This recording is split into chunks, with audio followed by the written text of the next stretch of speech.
আমি ছাত্র মানুষ, আমি তো হাত বাড়াই দেবো। চাষার কাছ থেকে চাষা দিচ্ছে 1 টাকা। সুপারভাইজার কথা, চাষা আপনি কোন জায়গা যাবা? তো চাষা বললো ও সেটা যেতে যাবে, আমি সেটা যাবো। আরে মহাযন্ত্রণা, বেকার স্বল্প ছাত্র মানুষ তো হাত বাড়াই দেবে 2 টাকা, তুমি 1 টাকা কি খেয়ে দাও। চাষা কয় ও ছাত্র, হ্যাঁ ছাত্র, ওরে ছাত্র যদি 2 টাকা দেয়, আমি যে ছাত্র রাখবো, আমি কত দেবো? হ্যাঁ রে, এই কথাটা এই জন্য বলেছি, ছোট ছোট ভাই বোন তুমি করেই বলি, যেহেতু তোমরা আমাদের বয়সের ছোট। আমাদের বাবা আমাদের মা একটা শিক্ষা দিয়েছে, ঘাটের ভাড়া মারবা না, বাসের ভাড়া মারবা না। তার মানে কি, সন্নির উপর ভাসতে ভাসতে যাই তো আমরা বাসে উঠে, আমার কাছে যদি না থাকে সুপারভাইজারকে যদি বলি ভাই প্লিজ আমার কাছে নাই, সুপারভাইজার আরও আদর করবে। মিথ্যা বলার দরকার নেই। কি বাচ্চারা বুঝতে পারবো আমার কথা? আজকে একটা সত্য কথা বলে যাই, আল্লাহ বাঁচা রাখলে আমার হয়তো দেখা হবে। দোয়া করি আপনাদের আল্লাহ হায়াতের স্তর সুস্থ রাখুক ইনশাল্লাহ, নেক হায়াতের স্তর। আজ একটা কথা হয়ে যায়, সাবধানে কথা হয়ে যায়। পারলি আমার মতো সাইজে বিয়ে করবেন, না পারলে একটা বিয়ে করবেন, আর যদি তাও না পারেন রোজা রাখবা। এখন মূল কথা দেখেন ভাই, হঠাৎ করে ভাই আমেরিকায় গেলাম, আমি চিন্তাও করতে পারি না আমি আমেরিকা চলে গেছি। জ্বর পরে বাবু বাংলা কথা কওয়া লোক খুঁজতেছি, কোনে একটা বাংলা কথা কওয়া লোক পাই কত।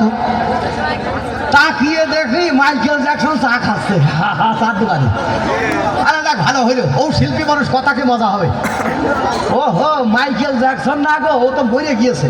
তবে হ্যাঁ, ওনার জন্য ইনশাল্লাহ দোয়া করি, আল্লাহ ওনার আত্মায় শান্তি দেবেন। তার কারণ উনি আমার মুসলিম ধর্ম গ্রহণ করার পর উনি মারা গেছেন আলহামদুলিল্লাহ। তো ধরেন রক্সি, যা হয় না যাক, রক্সি চা খাচ্ছে, আমি মনে করলাম রক্সির সাথে বাংলা কথা কব। রক্সি চা খাচ্ছে, এরকম করছে, খুব চমড় বেজেছে, মারি আমার এরকম করছে। তা আমি চিন্তা করলাম কিছু একটা কবে, ও আল্লাহ ফট করে করছে ক্যারিলিস। যেই কইছে ক্যারিলিস, আমার মাথা খারাপ, আমরা বীরের জাতি, আমরা বাঙালি জাতি। তখন আমি গেলাম হকি চলে সিজিং ভাগ। তখন ও করছে ওকে ওকে, আমার শোনো না, আমরা বাঙালি জাতি, আমরা বীরের জাতি, আমরা হাত রাজি না। কি বলেন ভাই আমার? কথা কয় না রে, থাকতে যদি না চাই বউ তোর, মারে কি হবে তালাক দিয়ে দে।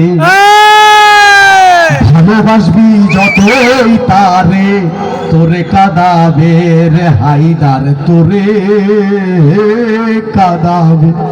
ছেলে মেয়ে ফেয়ে থুয়ে, কে ছেলে মেয়ে ফেয়ে থুয়ে পালিয়ে তালাক দিয়ে দে।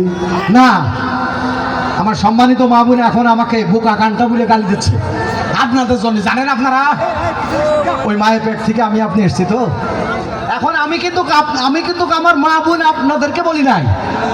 হ্যাঁ, আমরা একটা নাটক বানাইছিলাম, বিয়াদবি নেবেন না, বলা ছিল বাপ মালয়েশিয়া, মা করে পরকিয়া। কথা কয় না রে, আমরা সেই বোনের বিরুদ্ধে কথা বলছি, সেই বোনের অনুরোধ করছি, বোন গো আপনি আমার বোন, মা গো আপনি আমার মা।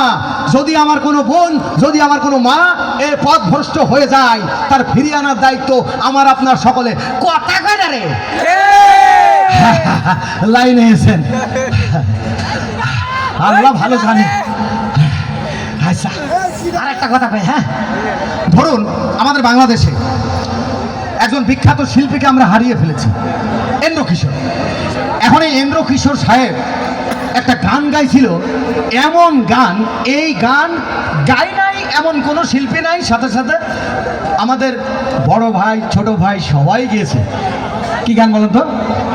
পড়ে না চোখের পলক, কি তোমার রূপের ঝলক, এই দোহাই লাগে মুখটি তোমার একটু আঁচলে ঢাকো, আমি জ্ঞান হারাবো মরে যাব, বাঁচাতে পারবে না কেউ, আমি জ্ঞান হারাবো। বুঝলিস না, উনি কিন্তু জ্ঞান হারিয়ে চলে গেছে। এই মজিবুর রহমানও আপনাদের ফাঁকিতে চলে যাবে, যেতে বাধ্য, ফিরাউনও সময় পাইনি, আমিও পাবো না। তো ওনার এই গানটা না, আমরা যারা পাইটিও শিল্পী আছি, মানে মাঠে গাইয়ে ফাঁস, তারা কি করলাম, এক এক শিল্পী এক এক রকম গড় চেষ্টাটা করলাম। কিভাবে আমার আব্বাস উদ্দিন আহমেদ যদি বেঁচে থাকতো কিভাবে গাইতো, পরে না যে চোখের পলক কি তোমার রূপের ঝলক, ওই আমি জ্ঞান হারা,